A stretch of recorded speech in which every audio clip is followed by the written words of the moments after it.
की तरफ से आज क्लास दे रही हूँ।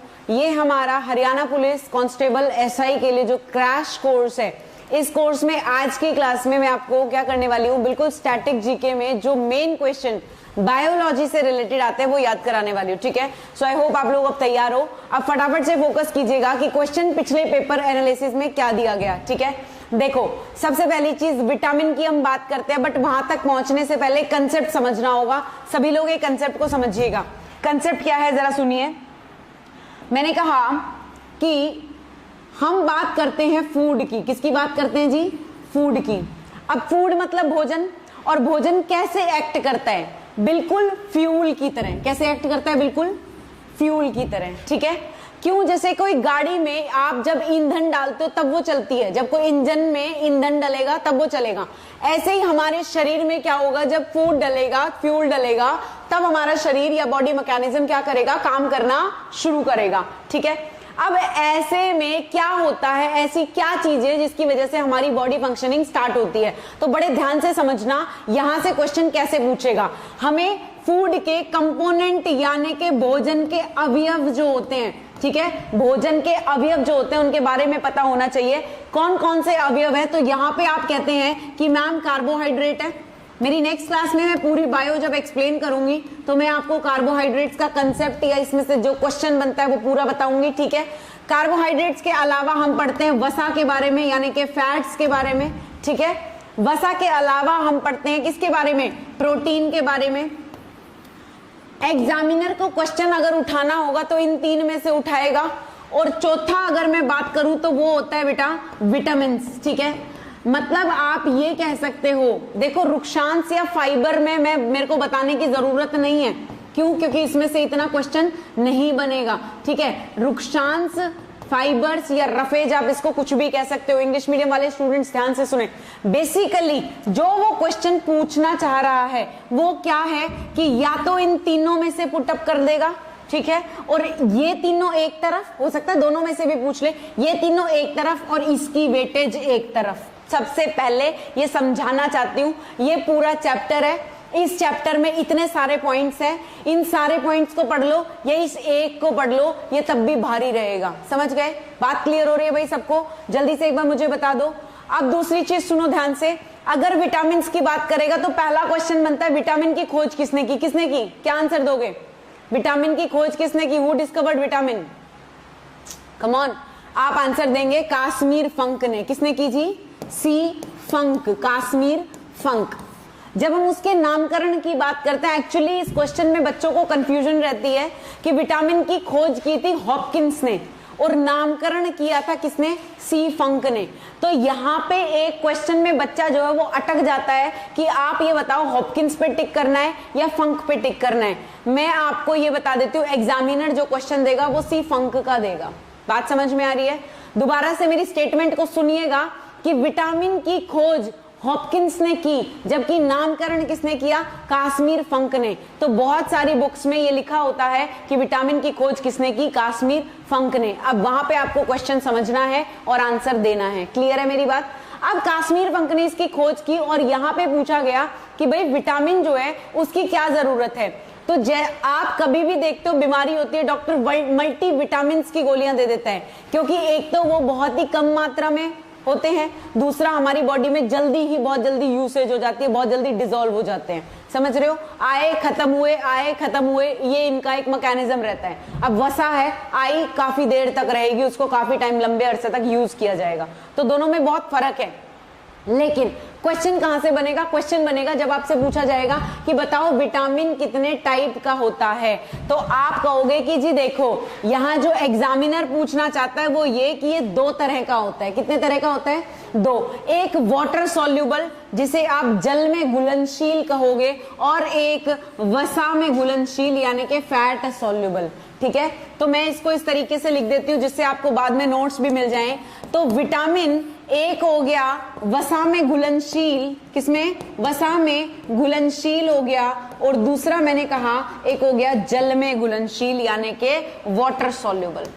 अब एग्जामिनर क्वेश्चन क्या पूछेगा सुनो, वो क्वेश्चन पूछेगा ये बताओ फटाफट से कि वसा में घुलनशील कौन से हैं और जल में घुलनशील कौन से हैं। तो विटामिन बी और सी, विटामिन बी और सी कैसे विटामिन है? आप कहोगे कि जल में घुलनशील विटामिन है। क्लियर? अगर उसने पूछा कि वसा में घुलनशील बताओ तो क्या बताओगे? तो तुम कहोगे कि मैम कीड़ा।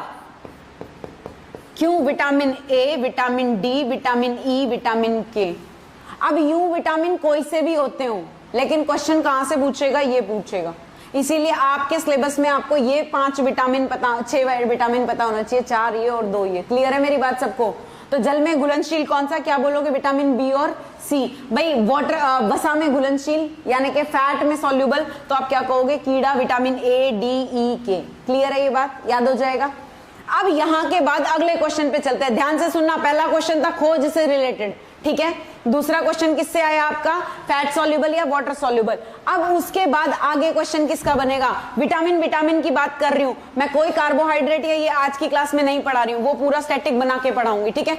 तो सुनो, पूरी बायोलॉजी अगले 3 घंटे में नेक्स्ट क्लास में पूरी कंप्लीट करके उसके क्वेश्चंस करेंगे बस। क्लियर? टाइम वेस्ट नहीं करना किसी सब्जेक्ट पे। तो यहां देखो, सबसे पहली चीज विटामिन और उनके रासायनिक नाम या उनकी कमी से होने वाले रोग। आज की क्लास का मेन टारगेट यही है।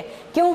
या तो एग्जामिनर पूछेगा बताओ भाई विटामिन ए का रासायनिक नाम क्या है, तो आप कहोगे जी रेटिनॉल। क्या है?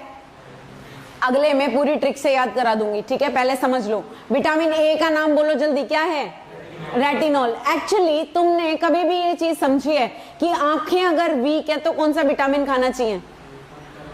ए। क्यों? क्योंकि आंखों में है रेटिना। क्या है? रेटिना। और रेटिना से आपको क्या याद करोगे?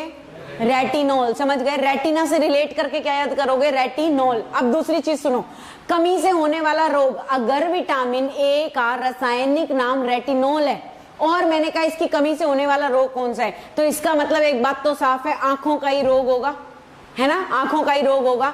और क्या याद करोगे? रतौंधी। रेटिनॉल की कमी से क्या हो गया? तो आप यहाँ पे याद करोगे क्या? रतौंधी। इसको मैं यहाँ पे लिख देती हूँ, रतौंधी। ठीक है जी, क्लियर है ये बात सभी को? अब रतौंधी होता क्या है, सिर्फ इतना जान लो, शाम के वक्त या अंधेरा होते होते रात के वक्त व्यक्ति को दिखाई नहीं देता, आंखें कमजोर हो जाती हैं। क्लियर? आपको कुछ नहीं याद करना। एग्जाम ने क्वेश्चन क्या पूछा? ए का रासायनिक नाम क्या है? Option A, B, C, D, तो आप कहोगे रेटिनॉल। ठीक है। दूसरा क्वेश्चन क्या बना? फटाफट से, विटामिन ए की कमी से होने वाला रोग कौन सा है? क्या बोलोगे? रतौंधी। जल्दी जल्दी बोलते जाओ, क्या बोलोगे?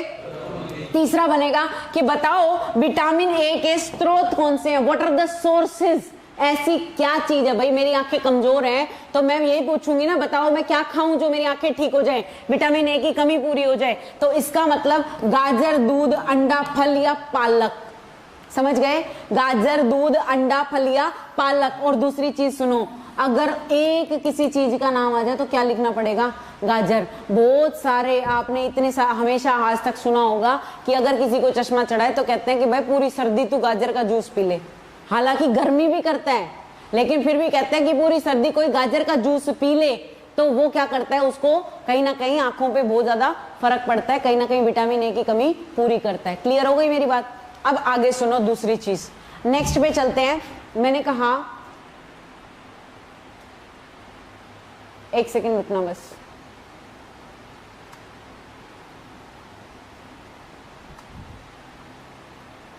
अब आगे चलते हैं नेक्स्ट कोर्स।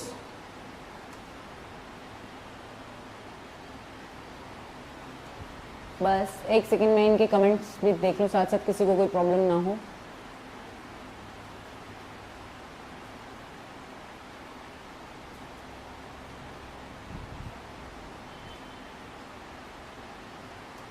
चलो देखो इधर, अगले पे आ जाओ। अगला है विटामिन B1। अब बी में ना क्या प्रॉब्लम आती है, देखो B1 का नाम क्या है, B2 का नाम क्या है, ये प्रॉब्लम आती है। तो पहली चीज B1 का रासायनिक नाम होगा थायामिन। क्या होगा? मैं पूरी ट्रिक यहीं पे लिख के पहले ट्रिक से याद कराऊंगी, ठीक है, अभी की अभी। पर पहले एक बार देख लो, B1 का नाम तुम क्या बताओगे? थायामिन बताओगे। अब मैंने कहा भाई B1 की कमी हो जाए तो क्या होगा, तो तुम कहोगे मैडम बेरी बेरी रोग हो जाएगा। कौन सा रोग हो जाएगा? Beriberi. भाई किस में मिलेगा? आप कह रहे हो मैडम स्रोत है, आप मूंगफली, आलू या कोई भी सब्जियों की बात करोगे तो विटामिन ए मिलेगा, विटामिन बी मिलेगा। ठीक है। अगला मैंने कहा विटामिन B2। अब B2 का रासायनिक नाम क्या है जी? राइबोफ्लेविन। क्या नाम है? राइबोफ्लेविन, आप इसे रिबोफ्लेविन भी बोल सकते हो, ठीक है। अब मैं आपको ये सारा याद कराऊंगी, एक बार और सुन लो। इसकी त्वचा से, इसकी कमी से होता क्या है? त्वचा का फटना, या फिर कह सकते हो आंख का रोग। स्रोत क्या है? जितनी हरी सब्जियां हैं, अंडा, दूध है, इन सब से आपको ये मिल सकता है। ये काम की बात नहीं है, हमारे लिए काम की बात है। देखो इधर ए को साइड में यहां पे रख रही हूं, फिर क्या लिखा? B1, फिर क्या लिखा? फिर क्या लिखा? फिर B4 नहीं, B5। क्या लिखूंगी? B5। B3 और 4 नहीं, B5 लिखेंगे। फिर लिखेंगे B6, B7, B9 और B12। ये याद करना है, इनमें से क्वेश्चन बनते हैं। अब मैंने कहा भाई ए का नाम क्या था? जल्दी से एक बार बता दो। तुम बोले मैडम ए का नाम था रेटिनॉल। क्या था भाई? रेटिनॉल, ठीक है। B1 का क्या था? तो तुम कहोगे मैम B1 का था थायामिन। क्या था? थायामिन। देखो ध्यान से, सारा पहले यही याद करा देती हूँ, आगे की स्लाइड्स में देखते चले जाना। फिर B2 में क्या आएगा? तो तुम कहोगे मैम B2 में आएगा रिबोफ्लेविन। क्या आएगा? रिबोफ्लेविन, ठीक है। देखो ध्यान से, रिबोफ्लेविन। रिबोफ्लेविन के बाद तीसरे नंबर पे आएगा, यानी कि विटामिन B3 को क्या कहोगे? तुम कहोगे मैडम ये है नियासिन। कौन सा है? नियासिन। कौन सा है? नियासिन। क्लियर हो गई बात? फिर नियासिन के बाद मैंने कहा B5। 5 वर्ड शब्द कभी भी आ जाए ना, 5 का मतलब होता है पेंटा। क्या मतलब होता है?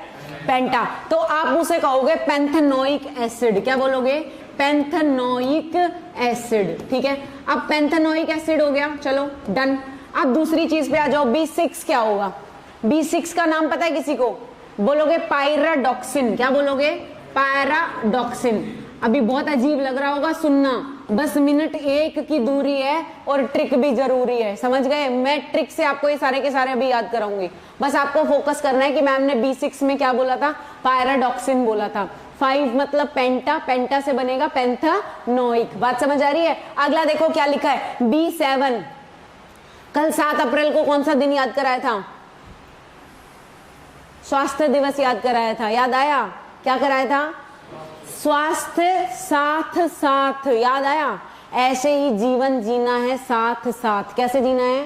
साथ साथ। क्यों बोल रही हूँ जीवन? जीवन को इंग्लिश में बोलते हो लाइफ, और लाइफ की जब भी बात होती है तो आप वर्ड लगाते हो बायो। क्या वर्ड लगाते हो? समझ गए? जीवन जीना है कैसे? साथ साथ, याद रखना। तो वर्ड बन जाएगा बायोटिन। क्या वर्ड बन जाएगा? फिर मैंने कहा B9 की बात कर लेते हैं। अगर B9 की बात करेंगे तो क्या होगा? तो 9 को फॉलिक एसिड कहोगे। बहुत कॉमन है फॉलिक एसिड, बहुत ही कॉमन है फॉलिक एसिड। समझ गए? अब आ गई 12 की बात, सुनो। SSC लेवल पे अगर कहूं मैं, CGL लेवल पे कहूं तो B12 का क्वेश्चन हर बार बनता है, यहीं रख दे, डिस्टर्बेंस नहीं होनी चाहिए। समझ गए क्या बोल रही हूं? देखो इधर B12 का मतलब है, सबसे पहली चीज 12 साल की मैंने एक देखी बाला। कौन देखी भाई? बाला मतलब लड़की, समझ गए? बाला मतलब, अरे बोलो, हाँ 12 साल की क्या देखी? बाला। क्या बोलोगे? बाला। समझ गए? वो 12 साल की बाला, उसका नाम साइना नेहवाल। क्या नाम? और क्या खेलती है? बैडमिंटन। ये सेंटेंस याद हो गया? अब यहीं से बनाएंगे, वर्ड बनेगा साइनो कोबाला मिन। बैडमिंटन में से निकाला मिन। 12 साल की बाला, समझ गए? और कौन सी बाला? साइना नेहवाल। साइना से साइनो वर्ड याद कर लोगे, ठीक है। साइनो कोबाला मिन हो गया। अब यहाँ पे समझने वाली बात क्या है वो सुनो। पहले ट्रिक से याद करो, फिर इन सब का एक एक चीज बताती हूँ, इनके कैसे क्वेश्चन बनते हैं। एक साथ लिख दिया, आगे की हर स्लाइड में इनका नाम क्लियरली आएगा। एक साथ क्यों लिखा वो सुनो। सबसे पहले ये सारे आपके सामने लिखे हुए हैं, और ध्यान से एक बार ये देखो, ये फर्स्ट लेटर क्या है? लेटर क्या लिखा हुआ है? रे। क्या लिखा है? अच्छा, दूसरा क्या लिखा है? था। फिर क्या लिखा है? फिर क्या लिखा है? और फिर प। फिर क्या लिखा है? चलो इसको मैं पेन बना देती हूँ, न की बिंदी जोड़ देती हूँ। ये क्या लिखा है? बस यहीं तक। पहले 6 तक ट्रिक याद कर लेते हैं। देखो कैसे। रे वर्ड लिखा था, मैंने लिख दिया रेखा। क्या लिख दिया? समझ गए। फिर अगला क्या लिखा है, था, तो मैंने कहा रेखा थाल में, अगला वर्ड बोलो क्या लिखा है, री, तो मैंने कहा रेखा थाल में ऋतु के लिए, क्या बोला, ऋतु के लिए। फिर क्या लिखा है, नियासिन, पूरा नाम क्या है, नियासिन। नियासिन पढ़ते ही मेरे दिमाग में आ रहा है नया, क्या आ रहा है, और पेंथेनोइक में मेरे माइंड में आ रहा है क्या, पेन, क्या आ रहा है, ट्रिक क्या बनी, रेखा थाल में ऋतु के लिए नया पेन। अब है पायराडॉक्सिन, तो वहां से कहा परोस कर लाई, क्योंकि थाल में जब कोई चीज लाते हैं तो कैसे लाती है, परोस कर लाई। बोलो सेंटेंस याद हो जाएगा, बोल के देखो एक बार, रेखा थाल में ऋतु के लिए नया पेन परोस कर लाई। समझ में आया? फटाफट से ब्लैंक पेज लो, जल्दी ब्लैंक पेज खोलो, जल्दी। मैं बताती हूँ तुम्हें कंपटीशन कैसे होता है। ब्लैंक पेज खोला, बोर्ड पे कोई नहीं देखेगा, सबसे पहले इधर देखो मेरी तरफ, फटाफट से सेंटेंस बोलो। सेंटेंस क्या है, रेखा थाल में ऋतु के लिए नया पेन परोस कर लाई। सेंटेंस समझ में आ गया? सेंटेंस लिखो जल्दी जल्दी, और बोर्ड पे कोई नहीं देखेगा। बहुत फास्ट, बहुत क्विक करोगे, जल्दी।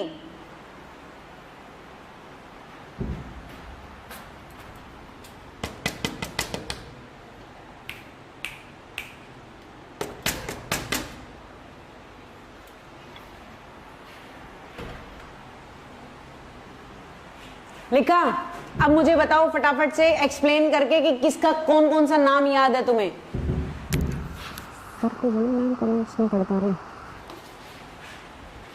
जल्दी। रे से क्या लिखा, थ से क्या लिखा, बोर्ड पे नहीं देखोगे बिल्कुल भी, थायमिन। फिर उसके बाद री से रिबोफ्लेविन, क्या लिखोगे, रिबोफ्लेविन। फिर उसके बाद क्या आया, नियासिन, क्या आया, फिर पेंथेनोइक एसिड, फिर क्या आया, पायराडॉक्सिन। समझ में आई बात? इधर देखो बोर्ड पे, 7 से 7 जीवन जीना है, 7 जीवन को बोलेंगे बायो, तो बायोटीन। फिर उसके बाद क्या हो गया, 9 फोलिक एसिड, क्या बोलोगे। अब फोलिक एसिड बहुत कॉमन है, मैंने इसलिए याद ही नहीं कराया। B9 को फोलिक एसिड कहते हैं, ये याद करना पड़ेगा, ठीक। B12 12 साल की बाला याद आ जाएगा, तो पूरे वर्ड में तुम क्या ढूंढोगे, बाला, दैट्स इट। और साइना नेहवाल भी याद आ जाता है, तो वर्ड बन जाएगा साइनो कोबाला मिन। पहली चीज याद हो गई। यह 1 नंबर यहां से पक्का होएगा जब वो इसके नाम पूछेगा और तुम नाम बता दोगे। क्लियर? अगली पे अगर मैं चलूं तो देखो, हमने पढ़ा था vitamin C, vitamin D, vitamin E और विटामिन के। ये भी तो विटामिन पढ़े हमने, हाँ या ना। अब अगर हमने ये विटामिन पढ़े हैं तो दूसरी चीज देखो, सी के लिए हम वर्ड लिखेंगे एस्कॉर्बिक एसिड। से की आवाज आएगी तुम्हें, क्या बोलोगे, एस्कॉर्बिक एसिड। क्लियर हो गई बात? दूसरी चीज सुनो फटाफट, अगर डी लिखा है, जैसे तुम विटामिन डी सुनते हो तुम्हारे माइंड में क्या आता है, विटामिन डी, धूप आती है। फिर मैंने कहा विटामिन डी खाने के लिए, लेने के लिए क्या खाते हैं, क्या पीते हैं, विटामिन डी। सबसे ज्यादा जो तुमने अब तक की लाइफ में सुना हो, मैं भी तो देखो पूरे अब तक की लाइफ में ज्ञान लिया भी है कि खाली हो। विटामिन डी, क्या खाऊं क्या पीऊं जिसमें विटामिन डी होगा, दूध। दूध पीने से विटामिन डी मिल रहा है, तो ये बताओ दूध में और किस चीज की मात्रा होती है, दूध के बने पदार्थों में किस चीज की मात्रा होती है, कैल्शियम। किसकी मात्रा होती है, कैल्शियम। आता सबको है, बताता कोई नहीं है, समझ गए। कैल्शियम से वर्ड बनेगा कैल्सीफेरॉल, क्या बनेगा, कैल्सीफेरॉल। क्लियर हो गई बात? विटामिन डी का रासायनिक नाम क्या हुआ। इतना लंबा घुमा के क्यों समझा रही हूं, क्योंकि तुम लिंक कर लोगे। एग्जाम में तुम्हें वो पॉइंट चाहिए जहां से तुम लिंक जोड़ लो, कड़ी को जोड़ना सीख लो, समझ गए। अब जो तुमने सुन रखा है उसी से नाम मैं याद करा सकती हूँ, अपनी तरफ से नहीं। फिर दूसरी चीज, ये क्या लिखा है, ई। मैंने कहा ई से इसे, क्या बोला, ई से इसे। और ये मेरा दोस्त है, इसे टोको मत, क्या बोला, इसे टोको मत। तो ई से क्या मत करो, टोको मत। बात समझ में आ रही है? ध्यान से दिमाग लगाना, बहुत IQ चाहिए एक ट्रिक को समझने के लिए।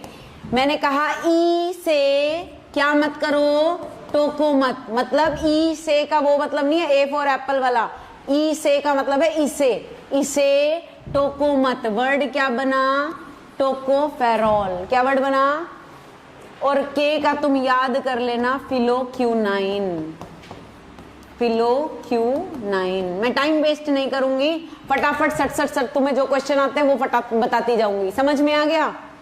पहली क्लियर है चीज। एग्जामिनर क्वेश्चन क्या पूछेगा, अगर ये चीज माइंड में बैठ गई तो समझ लो इसका मतलब हम तैयार हैं। तो क्या क्वेश्चन पूछेगा, तुम जैसे ही विटामिन देखोगे माइंड में आएगा रासायनिक नाम पूछेगा। रासायनिक नाम कैसे याद करे, ये याद कर लिया सेंटेंस, रेखा थाल में ऋतु के लिए नया पेन परोसकर लाई। B6 तक याद हो गया, फिर B7, B9 और B12, समझ गए? आगे क्या आया, विटामिन C, D, E और K। क्लियर है यहां तक? आगे चलो, अब सुनो अगला क्वेश्चन कहां से बना। मैंने कहा ए की कमी से क्या होगा, तुम बोले रतौंधी, तो बी की कमी से बेरी बेरी, ये याद रखना है और कुछ नहीं। क्या याद रखना है? Beriberi. अब पहले देखो यहाँ पे विटामिन B3 पैंथेनोइक एसिड जो अभी बताया मैंने, किसमें मिलेगा, कमी से क्या होगा, पैरों में जलन होने लगेगी, बाल सफेद होने लगेंगे, मांस, दूध, टमाटर, मूंगफली में ये मिलेगा। कोई हमसे ये क्वेश्चन नहीं पूछेगा। जो क्वेश्चन बनेगा वो मैं बता रही हूं। क्वेश्चन किसका बनेगा, विटामिन ए का बनेगा। कहां गया, विटामिन ए का बनेगा। जिसका क्वेश्चन बनेगा वो सबसे ज्यादा जरूरी है, ये इंपॉर्टेंट है। बी का बनेगा तो बेरी बेरी तक बनेगा। B1 B2 की कमी से क्या होता है, ये नहीं बनेगा। अगला क्वेश्चन क्या है, अब तुम ये मत कहना आपको कैसे पता, एक्सपीरियंस भी नाम की कोई चीज होती है, समझ गए? इसीलिए तुम यहां बैठे हो। आगे चीज सुनो, मैंने कहा कि अगर मैं नेक्स्ट पे चलूं,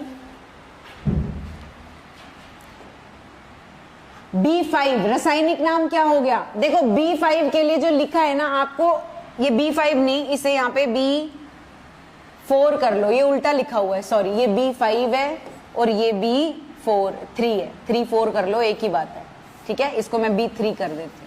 जो तुमने याद करा है वो, दैट इज नियासिन, और ये क्या है, पैंथेनोइक एसिड। अगला सुनो, कमी से होने वाला रोग तो मानसिक विकार वगैरह ये कर सकते हो, इसका कोई इंपॉर्टेंस नहीं है। इंपॉर्टेंस आ गया 6 को पायरोडॉक्सिन कहते हैं, हम याद कर चुके, ठीक है? अब ये वर्ड का क्वेश्चन पिछले पेपर में पूछा था, लेकिन ये यहाँ पे रेलिवेंस ना रख के B12 के साथ रेलिवेंस रखता है। कैसे रेलिवेंस रखता है वो मैं समझा रही हूँ, रुको पहले। B7 का नाम हो गया बायोटिन, समझ गए? आगे सुनो B12, अब आ गई बात, अब सुनना। 12 में कोबाल्ट की मात्रा मिलती है, किसकी मात्रा मिलती है? अब ये कोबाल्ट क्या करता है, इधर देखो, ये हमारी आरबीसीज को परिपक्व बनाता है, यानी कि मैच्योर करता है। It is responsible for the maturity of RBC. क्या मतलब है मैच्योरिटी का? एक आरबीसी का जीवन काल कितना होता है? 20 से 120 दिन। क्या बोलोगे? 20 से 120 दिन। अब 20 से 120 दिन होता है, तो इसका मतलब कम से कम जीवन काल उसका कितने दिन हो गया, और ज्यादा से ज्यादा कितना हो गया? कोशिका है आरबीसी, लाल रक्त कोशिका, तो कोशिका है तो नष्ट भी होगी, क्योंकि हमारी बॉडी में सेल बनते रहते हैं और नष्ट होते रहते हैं। बात सही बोल रही हूँ ना? तो ध्यान से सुनना इस बात को कि अगर 20 दिन पे 19 दिन पे कोई कोशिका आरबीसी खत्म हो रही है, इसका मतलब शरीर में किसकी कमी है? और अगर कोबाल्ट होगा तो अच्छी लंबी चलेगी, समझ गए? क्योंकि वो मैच्योर होके खत्म होएगी, तो इसका मतलब अच्छे से 100 दिन, 110, 120 दिन चलेगी। अब किसी की आरबीसी 19वें 20वें दिन पे खत्म हो रही है, आरबीसी की कमी होने लग जाएगी, हाँ या ना? और आरबीसी की कमी हो गई, इसका मतलब आप कहोगे मैम उसमें रक्त की कमी हो गई, और रक्त की कमी को तुम क्या कह दोगे? ये पिछले पेपर में पूछा था कि रक्त की कमी से होने वाले रोग को क्या कहते हैं, याद आया? पढ़ा था, तो उसको क्या कहोगे? एनीमिया। तो मोटे तौर पे मैं कहूंगी कि B12 की कमी से क्या होना चाहिए? एनीमिया, और एक और रोग है पांडु रोग, समझ गए? आपको एनीमिया याद रखना है, आंडू पांडू कुछ याद करने की जरूरत नहीं है, समझ गए? आगे देखो, अब नेक्स्ट है कि भाई विटामिन सी। अब सी कहां से पूछा और क्या पूछा? पहला क्वेश्चन उसने पिछले पेपर में पूछा कि भोज्य पदार्थ को गर्म करने पर कौन सा विटामिन नष्ट हो जाता है? किसी चीज को अत्यधिक गर्म करने पे कौन सा विटामिन नष्ट हो जाता है? क्या बोलोगे? समझ गए? और सी का नाम हो गया एस्कॉर्बिक एसिड। क्या नाम हो गया? Ascorbic acid. दूसरी चीज सुनो, एक और चीज, जितने भी खट्टे पदार्थ हैं, आंवला, नींबू, संतरा, नारंगी, समझ गए, इनफैक्ट अगर दही भी है उसमें जिस भी चीज में जरा सा खट्टापन है तो वो विटामिन सी है, और जिस भी चीज में हल्की सी मिठास है उसमें ग्लूकोज है। खाली गेहूं की फाकी मार के देखना, हल्की सी मिठास होगी तो गेहूं में क्या पाया जाता है? ग्लूकोज पाया जाता है, कार्बोहाइड्रेट पाया जाता है। भाई कच्चा दूध बिना चीनी मिलाए पी के देखना, हल्की सी मिठास तो जरूर होगी। वो मिठास किसकी वजह से है? वो ग्लूकोज की वजह से है। क्लियर हो गई बात? और अगर खट्टापन है तो किसकी वजह से है? विटामिन सी की वजह से। बात समझ में आ रही है? अब एक चीज ये याद रखनी है कि सी की कमी से क्या होएगा? स्कर्वी होएगा। क्या होएगा? ये स्कर्वी क्या होता है? मसूड़ों से रक्त रिसाव होना। अब जहां दांतों की और मसूड़ों की बात आती है ना, वहां एग्जामिनर पायरिया भी लिख के देता है।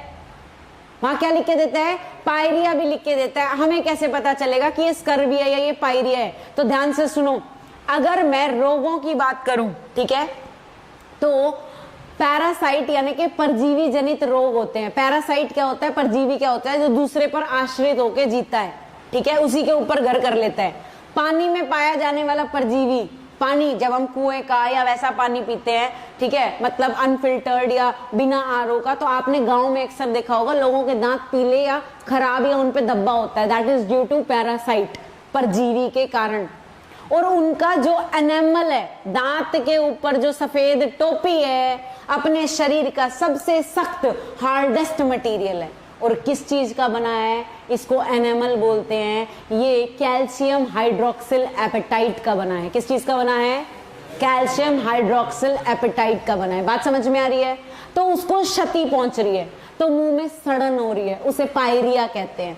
और ये क्या हो रहा है? मसूड़ों से रक्त रिसाव, bleeding of gums, that is due to lack of vitamin C. Is that clear? समझ में आई ये बात? तो दोनों में डिफरेंशिएट कर लोगे अच्छे से। अब यहाँ पे अगर इसे सी का क्वेश्चन पूछना है तो ये पूछेगा, इसका मतलब ए के बाद दूसरी इंपॉर्टेंस अगर B12 की है तो तीसरी इंपॉर्टेंस किसकी है? विटामिन सी की। B1, B2, B5, B9 इनका क्या करेगा? रासायनिक नाम पूछेगा, इनका रोग नहीं पूछेगा। रोग किनका पूछेगा? जो एक्चुअल पेपर में पूछे जाते हैं। क्लियर? फर्क समझ में आ रहा है? आगे चलो, नेक्स्ट देखो। अब मैंने कहा यार विटामिन डी लिखा है, देखो जहां डी की बात आती है, प्रैक्टिकल समझो, ये लिखा है तुम्हें मिल जाएगा, प्रैक्टिकल समझो तो दिमाग में घुसा सको। डी सुनते ही तुम्हारे माइंड में धूप आया, हाँ या ना? डी सुनते ही धूप की प्रेजेंस में, सनलाइट की प्रेजेंस में हमारी बॉडी डी का निर्माण करती है। भाई मेरे जैसा एग्जामिनर हो तो क्वेश्चन क्या बनाएगा कि ऐसा कौन सा विटामिन है जो हमारा शरीर निर्मित करता है?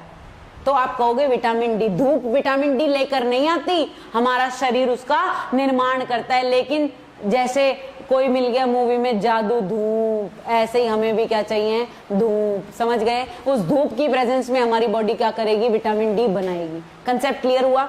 अब दूसरी चीज सुनो भाई, हम तो चलो ऐसे एरिया में रह रहे हैं जहाँ पे धूप वगैरह है, मानव प्रजाति तो हर जगह है, राइट? जहाँ पे धूप कम भी है, -53, बहुत पता नहीं कैसे कैसा टेम्परेचर है, -23 and all, right? Canada, US आप देखोगे तो होता क्या है बेसिकली, दूध में भी कैल्शियम की मात्रा पाई जाती है। ये कैल्शियम क्या करेगा? विटामिन डी का निर्माण करेगा। तो बेसिकली विटामिन डी में कैल्शियम की मात्रा पाई जाती है। यहां से एक कंसेप्ट समझना कि ये जो विटामिन है ना, ये इनके अंदर कुछ मिनरल्स होंगे और कुछ प्रोटीन्स होंगे। प्रोटीन्स और मिनरल्स की मतलब कोलैबोरेशन होगी तो क्या बन जाएंगे? विटामिन बन जाएंगे। एक बार हमारे पेपर में क्या क्वेश्चन पूछा था जानते हो? क्या क्वेश्चन पूछा था?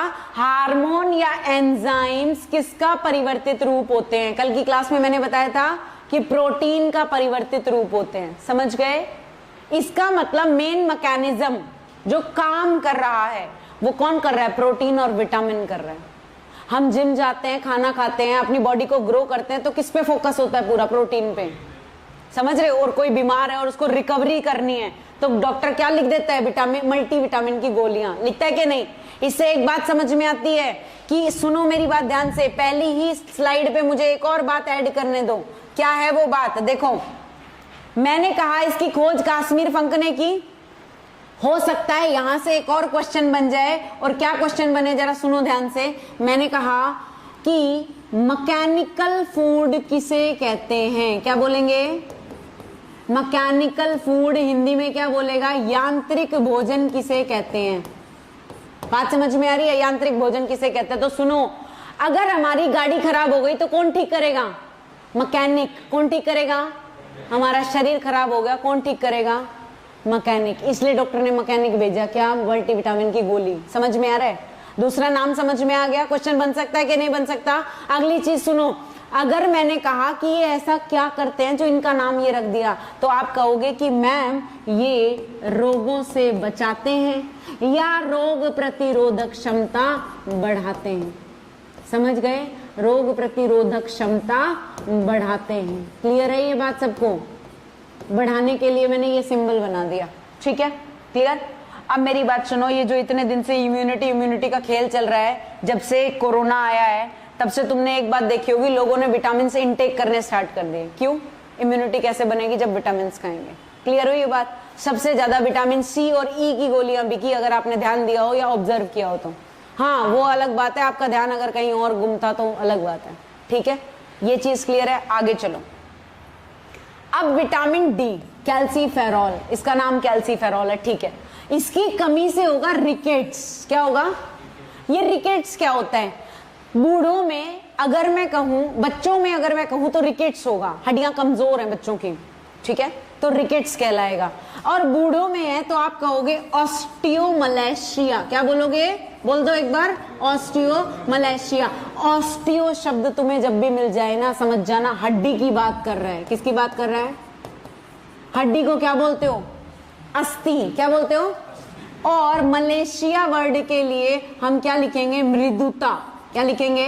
मृदुता। यानी हड्डियां क्या हो जाती हैं? सॉफ्ट होने लग जाती हैं। बुढ़ापे की टूटी हड्डी जुड़ती नहीं है। समझ गए? क्या रीजन है? विटामिन डी की क्या होने लग जाती है? कमी होने लग जाती है। कैल्शियम की क्या होती है? कमी होने लग जाती है। अगर आपसे पूछे तरल संयोजी ऊतक क्या है, लिक्विड कनेक्टिव टिश्यू क्या है? ब्लड लिक्विड कनेक्टिव टिश्यू है हमारी बॉडी में। हार्ड कनेक्टिव टिश्यू क्या है? हड्डियां। हार्ड कनेक्टिव टिश्यू क्या है? हड्डियां। समझ रहे हो दोनों में डिफरेंस? दोनों बातों में डिफरेंस समझ में आ रहा है? अब दूसरी चीज देखो, देखो जितना बोल रही हूं ना, लिख कम रही हूं, इसलिए मेरी बात पे ज्यादा ध्यान रखना। एक बात के साथ 10 क्वेश्चन निकलते चले जाएंगे। तुम्हारी पावर होनी चाहिए कैच करने की कि कुछ छूटे ना, ये बात को तुम ध्यान रखना। ठीक है, चलो अब आगे देखते हैं। मैंने कहा कि बच्चों में होने वाला रोग विटामिन डी की कमी से रिकेट्स है, और बड़ों में होने वाला क्या है? ऑस्टियोमलेशिया। ये मिलेगा किससे? आपने कहा मैडम सूर्य के प्रकाश की उपस्थिति में हमारा शरीर बनाएगा, बाकी दूध का बना जितना पदार्थ है सब में क्या होगा? आप कहोगे कि विटामिन डी होगा। लेकिन फिर भी ज्यादा किस में होगा? ज्यादा किस में पाई जाएगी विटामिन डी की मात्रा? दूध में। भाई दही भी विटामिन से बना है, दही भी दूध से बना है ना, लेकिन खट्टापन भी होगा उसमें फर्मेंटेशन हुई होगी जीवाणुओं की वजह से, तो प्रोटीन की मात्रा बढ़ जाएगी। पनीर भी बना है तो इसका मतलब उसमें भी क्या होगा? प्रोटीन की मात्रा बढ़ जाएगी। बात समझ में आ रही है? क्लियर हो रहा है? आगे कंसेप्ट सुनो, कह रहा है विटामिन ई, रासायनिक नाम तो टोकोफेरोल है, लेकिन इसका नाम दूसरा नाम लिख लो। अगर कोई पूछ ले कि बताओ भाई ब्यूटी विटामिन किसे कहते हैं, तो विटामिन ई जितना भी देखो, जितना भी क्रीम पाउडर लिपस्टिक या जो भी चीजें आप देखोगे लिखा होता है उनपे, शैम्पू वगैरह विटामिन ई युक्त है ना। बाबा रामदेव ने पतंजलि कंपनी चला दी विटामिन ई, एलोवेरा आंवला दिखा दिखा के। क्या मिलता है इनमें? Vitamin E. विटामिन ई को ब्यूटी विटामिन क्यों कहते हैं? Responsible for the beauty of personality. समझ गए? दूसरी चीज सुनो, मैंने कहा कि ई की कमी से एक और चीज है कि जनन शक्ति कमजोर हो जाती है। क्या होती है? जनन शक्ति कमजोर हो जाती है। ये तो एक फैक्चुअल क्वेश्चन है। अब तुम्हें कंसेप्चुअल बात बताती हूं कि हमारी बॉडी में विटामिन ई किसके साथ मिलके काम करता है। सुनो ध्यान से, B9 नहीं लिखा क्या यहाँ पे? चलो मैं यहां लिख देती हूँ B7 के बाद मैं यहाँ क्या लिख देती हूँ? विटामिन B9 लिख देती हूँ। क्या नाम था विटामिन B9 का? बोलो। और फॉलिक एसिड किस लिए रिस्पॉन्सिबल है? क्यों दिया जाता है? It is responsible for production of healthy gametes. Healthy gametes क्या है भाई? पुरुषों में शुक्राणु स्पर्म सेल्स, महिलाओं में अंडाणु ओवम सेल्स। अब B9 अगर स्पर्म सेल्स और ओवम सेल्स को स्ट्रेंथन करता है, उनको हेल्दी बनाता है, तो मेरे को ये बताओ प्रजनन के लिए कौन जिम्मेदार है? ई। इसका मतलब, क्योंकि ई की कमी हुई तो जनन शक्ति कमजोर हो जाएगी, समझ रहे हो इस बात को? इसका मतलब ई विटामिन किसके साथ काम करता है? समझ में आ गया कंसेप्ट? और ये मैं डैम श्योर हूं, ये आपको कभी किसी ने नहीं बताया होगा, 100% श्योर हूं मैं, क्योंकि सभी के सभी आपको फैक्चुअल डाटा याद कराएंगे। आई वांट कि आपको कंसेप्ट बताओ।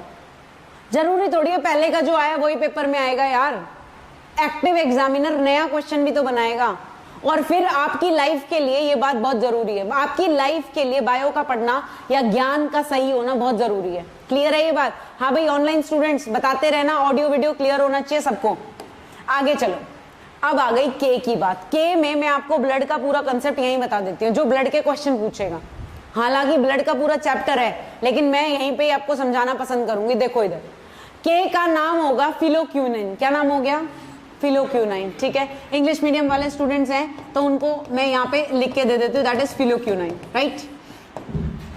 कह रहा है जी के की कमी से क्या होगा? कह रहा है के की कमी हो गई ना तो रक्त का थक्का नहीं जमेगा, that means lack of blood clotting. क्या बोलोगे? Lack of blood clotting. बात समझ में आती है? कह रहा है कि ऐसा क्या खाएं? कह रहा है चकुंदर होता है ना, चकुंदर, टमाटर, चकुंदर, हरी सब्जियां, ये खाओ, इसमें विटामिन के पाया जाता है। अब मैं आपसे ये क्वेश्चन नहीं पूछूंगी, अगर मेरे जैसा एग्जामिनर होगा तो वो क्वेश्चन कहेगा कि बताओ विटामिन के किस के अंदर या किस प्रोटीन के साथ मिलके काम करता है? विटामिन के रक्त का थक्का जमाता है, इसकी कमी हो गई तो रक्त का थक्का नहीं जमेगा। ये आपसे क्या पूछेगा? कौन से प्रोटीन के साथ मिलके काम करता है? तो आप कहोगे जी थ्रोम्बिन। किसके साथ? और एक और होता है फिब्रिनोजिन। और जानते हो, इधर देखो, ये क्या है और ये दोनों क्या है? प्रोटीन। और जानते हो ये मिलके क्या बनाएंगे? ये मिलके बनाएंगे हमारे ब्लड प्लेटलेट्स। क्या बनाएंगे? और ब्लड प्लेटलेट्स का क्या नाम होता है? रक्त बिंबाणु। क्या बोलते हो? रक्त बिंबाणु। अब ये कैसे काम करता है वो समझा दूं, सुनो।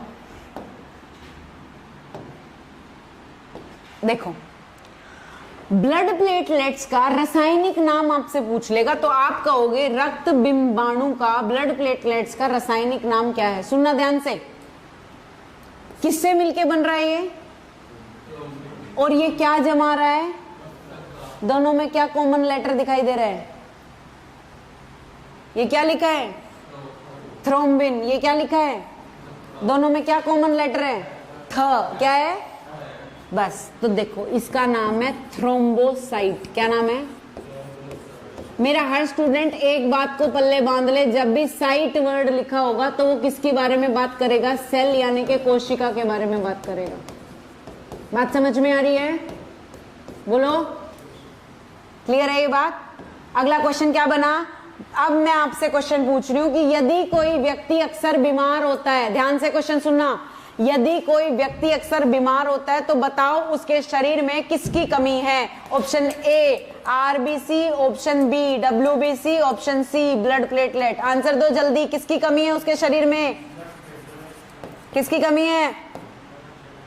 Blood platelet. आंसर हो गया गलत। क्या आंसर होगा? बस, हम आपकी गलती नहीं है, हमने हमेशा सुना है फलाना एडमिट है उसके प्लेटलेट कम हो गए, यही सुना है ना। वो हमारी प्रैक्टिकल नॉलेज पेपर में हमें आंसर की तरफ धकेलती है और नॉर्मल कैंडिडेट ब्लड प्लेटलेट पे टिक कर देता है। हालांकि क्वेश्चन क्या था, ध्यान से समझो। उसने क्या कहा कि कोई व्यक्ति अगर सदा बीमार रहता है, हमेशा बीमार रहता है, तो उसमें किस चीज की कमी होगी? तो सबसे पहले आपको पता होना चाहिए, जैसे एक बाप के 3 बेटे, क्या बोल रही हूं? एक बाप के 3 बेटे, ऐसे ही ब्लड एक बाप है और उसके 3 बेटे हैं, आरबीसी, डब्ल्यूबीसी और ब्लड प्लेटलेट। समझ गए इस बात को? आरबीसी क्या काम करता है? अब मैं आपको कंसेप्ट समझाती हूँ, डब्ल्यूबीसी क्या काम करता है और ब्लड प्लेटलेट क्या काम करता है। देखो ध्यान से, मैंने कहा आरबीसी को एरिथ्रोसाइट बोलते हैं। क्या बोलते हैं? बोलो, एरिथ्रोसाइट। ये इसका केमिकल नेम हो गया, साइंटिफिक नेम हो गया। साइट वर्ड अगर लिखा हुआ है रेड ब्लड सेल्स, लाल रक्त कोशिकाएं, तो कोशिका शब्द समझ में आ गया। क्लियर हो गई ये बात? दूसरी चीज क्या करेगा? हर अंग तक ऑक्सीजन लेके जाएगा और हर अंग से कार्बन डाइऑक्साइड लेकर आएगा। कौन लेकर आएगा? आरबीसी। आरबीसी का काम समझ में आ रहा है? मैंने कहा कि आरबीसी का जीवन काल तुम बताओ, अभी बताया था। समझ गए? अटेंटिवली आंसर देना, बिल्कुल कमर सीधी करके बैठ जाओ, शाबाश। बिहेव लाइक ऑफिसर्स, पुलिस की वर्दी है तो ऐसे ही नहीं मिलेगी। समझ गए? क्या बोल रही हूँ? 20 से 120 दिन। क्या बोल रही हूँ? बोलो, 20 से 120 दिन। समझ गए? अरे है तो कोशिका। कोशिका सुनते ही दिमाग में कैसे पिक्चर आ गई? ये पिक्चर आ गई। ये बीच में जो मैंने ऐसे किया, ये क्या है? केंद्रक है, न्यूक्लियस है। ये क्वेश्चन क्या पूछेगा सुन लो। आरबीसी, डब्ल्यूबीसी, थ्रोम्बोसाइट्स यानी कि ब्लड प्लेटलेट्स, निम्न में से किसमें केंद्रक नहीं पाया जाता? तो आरबीसी में केंद्रक, ब्लड प्लेटलेट में केंद्रक नहीं पाया जाता। केंद्रक सिर्फ तीनों में से किसमें पाया जाएगा? डब्ल्यूबीसी। बात समझ में आ रही है? अगला इसी का क्वेश्चन घुमा के क्या पूछेगा? ऐसा कौन सा जीव है जिसकी आरबीसी में केंद्रक पाया जाता है? बदल दिया ना क्वेश्चन। आरबीसी में तो केंद्रक नहीं होता। इसने क्वेश्चन कहां से बनाया? अपवाद में से बनाया। ऐसा कौन सा जीव है जिसकी आरबीसी, लाल रक्त कणिका में केंद्रक पाया जाता है? क्या लिखोगे? ऊंट और लामा। ऊंट और लामा ऐसे जीव हैं जिनकी आरबीसी में केंद्रक पाया जाता है। मैं यहाँ पे लिख देती हूँ केंद्रक और पाया जाता है के लिए लगा दिया टिक। और नॉर्मली आरबीसी में केंद्रक नहीं पाया जाता। बात समझ में आ गई? अब आ जाओ डब्ल्यूबीसी पे। तो डब्ल्यूबीसी का मैंने क्या बताया, सुनो ध्यान से। मैंने कहा कि भाई देखो, डब्ल्यूबीसी हमारी बॉडी में इम्यून सिस्टम जो है उसको बना रहे हैं। क्या होता है इम्यून सिस्टम, जरा एक बार समझ लेते हैं।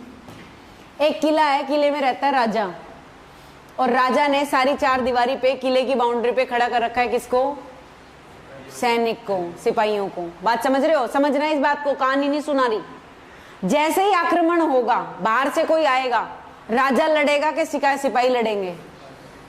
तो ये शरीर हमारा किला है, डब्ल्यूबीसी हमारे क्या हैं? सिपाही हैं। जैसे ही कोई पैथोजन मतलब जीवाणु, कीटाणु, विषाणु, ये पैथोजन है। जैसे ही कोई पैथोजन शरीर में प्रवेश करेगा, कैसे प्रवेश करेगा? खाने के जरिए, पानी के जरिए, हवा के जरिए, कांटेक्ट के जरिए, through our sense of organs से। समझ गए? हमारी सेंसेस से। तो जैसे ही वो अंदर एंटर करेगा, कौन एक्टिव हो जाएगा?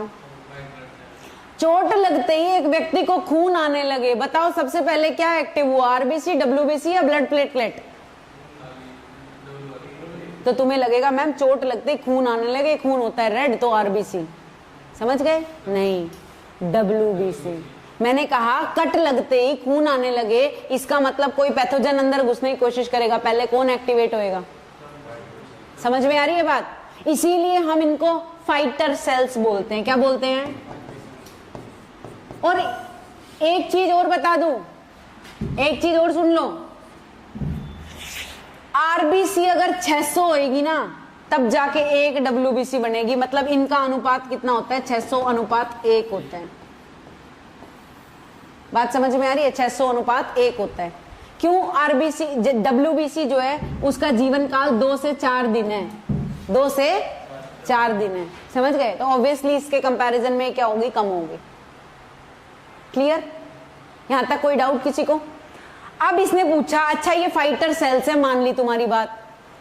आरबीसी को एरिथ्रोसाइट कह रहे हो, भाई ब्लड प्लेटलेट को थ्रोम्बोसाइट कह रहे हो, तो डब्ल्यूबीसी का रासायनिक नाम क्या होगा? तो बोलो, ले से लड़ना, दोबारा बोलो, ले से लड़ना, और ले से ल्यूकोसाइट। क्या कहोगे? और लड़ाई का काम कौन करता है? फाइटर करता है। और फाइटर सेल किसको बोला है? WBC को। अगर जरा सा दिमाग लगाओगे ना तो मेरी हर बात एक दूसरे से जुड़ी मिलेगी और हर बात में क्वेश्चन होगा। बोलो समझ में आ रहा है? और ये बात मैं कहीं लिख नहीं सकती, ये बात मैं बोल के ही समझा सकती हूँ। क्लियर है? कोई डाउट? सुन लूं सारा? बाकी बात है। बता भाई विटामिन ए का रासायनिक नाम क्या है? Very good. B1 का क्या है? 1 मिनट ले लो, अभी की अभी रासायनिक नाम याद कर लो, क्योंकि मैंने कह दिया मैं क्लास में वही पढ़ाऊंगी जो पेपर में आएगा। बोल। थायमिन। तो बताओ B2 का नाम क्या होगा? रिबोफ्लेविन। क्या बोलोगे? बोलना है, बोले बिना याद नहीं होएगा। हम ह्यूमन बीइंग्स ऐसे ही हैं, जब तक बोलेंगे नहीं तब तक याद नहीं होगा। ठीक है? मैंने कहा B9 का नाम क्या है? Folic acid. तो B12 का नाम क्या है? साइनोकोबालामिन। B12 किसके लिए रिस्पॉन्सिबल है? जल्दी याद करो। B12 किसके लिए रिस्पॉन्सिबल है? Maturity of RBC। क्यों? उसमें क्या पाया जाता है? B12 में किसकी मात्रा पाई जाती है? कोबाल्ट की। किसकी मात्रा पाई जाती है? कोबाल्ट की। बात समझ में आ रही है? अब सुनो दोबारा से। हमने कहा विटामिन के का रासायनिक नाम फिलोक्यूनाइन है, ठीक है? और ये रक्त का थक्का जमाता है। अगर इसकी कमी हो गई तो रक्त का थक्का नहीं जमेगा, ब्लड क्लॉटिंग नहीं होगी। अब मेरा एक और क्वेश्चन यहां से बन रहा है, अगर किसी व्यक्ति में विटामिन के की कमी है तो प्राय उसमें निम्न में से किसकी कमी होगी? संभवतः किसकी कमी पाई जा सकती है? RBC, WBC या ब्लड प्लेटलेट? समझ गए? इसका मतलब जब चोट लगी तो पहले एक्टिव कौन हुआ? White blood cell. और उसके बाद 1 से 2 मिनट बाद खून बहना बंद होने लगता है। किसकी वजह से? क्योंकि ये क्या करते हैं, ब्लड प्लेटलेट क्या करते हैं? क्लॉटिंग करने लग जाते हैं। इसका मतलब RBC का काम अंदर अंदर था, ऑक्सीजन पहुंचाना और ऑक्सीजन कार्बन डाइऑक्साइड लेकर आना। बात समझ में आ गई? तीनों का फंक्शन क्लियर है? दिमाग में बैठ गया? अब चलो आगे। अगर यहां तक क्वेश्चन तुम्हें समझ में आ गए, भाई अगर किसी को कोई डाउट हो तो पूछते रहना, ठीक है? आगे मैं आपको बता दूंगी, डोंट वरी। लेकिन फिलहाल आप क्या करोगे? लिम्फोसाइट RBC का पार्ट होता है, एक RBC के अंदर ही प्रकार होता है, ठीक है? आगे चलो, उसका नाम क्या होगा? ल्यूकोसाइट। अभी हमने विटामिन के रासायनिक नाम, उनकी कमी से होने वाले रोग, और तीसरा क्वेश्चन कि कौन सा विटामिन कौन से भोज्य पदार्थ में पाया जाएगा। तो भोज्य पदार्थ में आपको ऐसे याद रखना है कि A के लिए गाजर, समझ गए?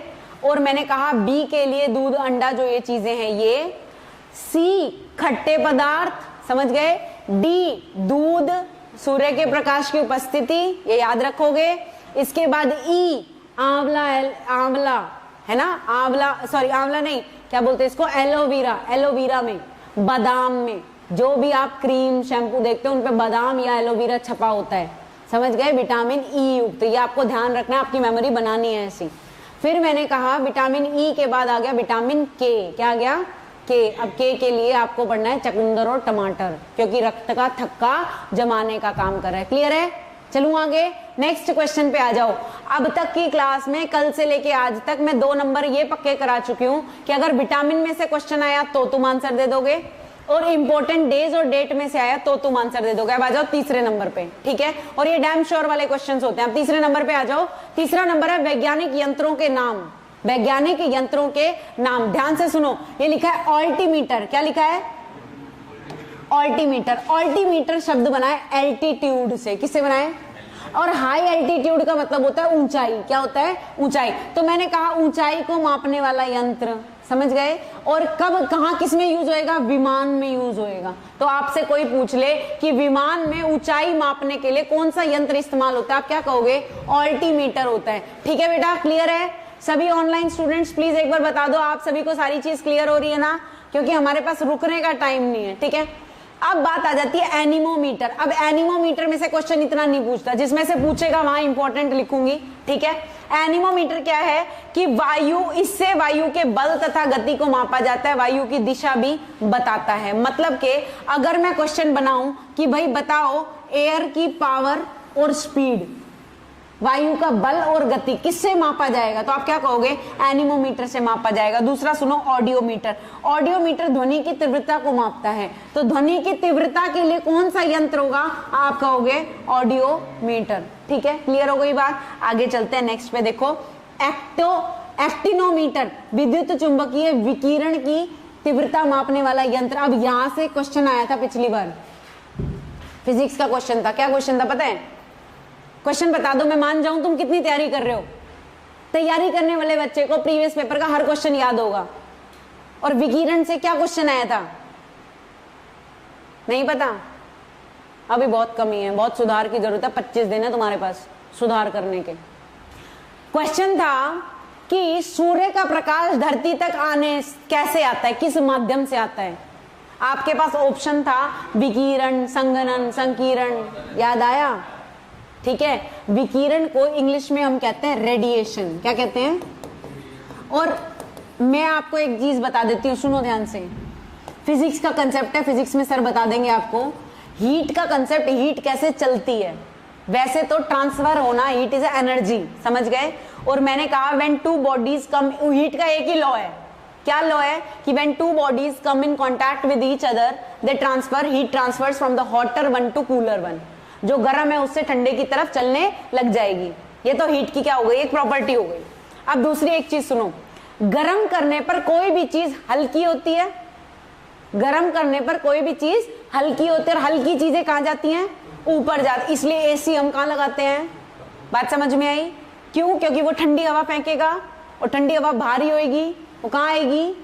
नीचे आएगी। जब वो नीचे आएगी तो डिस्प्लेसमेंट होगा, गर्म हवा कहां जाएगी? ऊपर जाएगी, और थोड़ी देर बाद सारी हवा क्या हो जाएगी? कूलिंग का कंसेप्ट समझ में आ रहा है? तो ये कंसेप्ट आपको ध्यान रखना है। अब सुनो ध्यान से, क्या कहना चाहती हूं कि जब हीट सॉलिड से सॉलिड में जा रही है उसको कंडक्शन बोलते हैं। क्या बोलते हैं? हिंदी में शायद आप संवहन बोलते हो। ठीक है, एग्जैक्ट वर्ड देख लेना, कंडक्शन। अगर लिक्विड से लिक्विड में जा रही है या सॉलिड टू लिक्विड भी जा रही है तो कन्वेक्शन। क्या वर्ड होगा? कन्वेक्शन। समझ गए? जैसे मैंने कहा, अगर तीसरा पूछे कि भाई एयर में जा रही है तो वो क्या होगा आपका? इवेपोरेशन। लेकिन एक चीज और सुनो, ये सारे कंसेप्ट बाद में बताएंगे, पहले एक कंसेप्ट पे आओ जो मेरे को तुम्हें समझाना था। सॉलिड में ट्रांसफर करेगी अलग, लिक्विड में ट्रांसफर करे ट्रेवल करेगी अलग, अगर वो गैसियस स्टेट में ट्रेवल करेगी तो अलग, लेकिन बिना किसी मीडियम के चलेगी तो क्या होगा? रेडिएशन। और सूरज से अर्थ के एटमॉस्फेयर तक भी पहुंचेगी तो बीच में क्या आएगा? वैक्यूम आएगा, निर्वात आएगा। निर्वात में जब हीट ट्रेवल कर रही है, लाइट ट्रेवल कर रही है, तो उसको क्या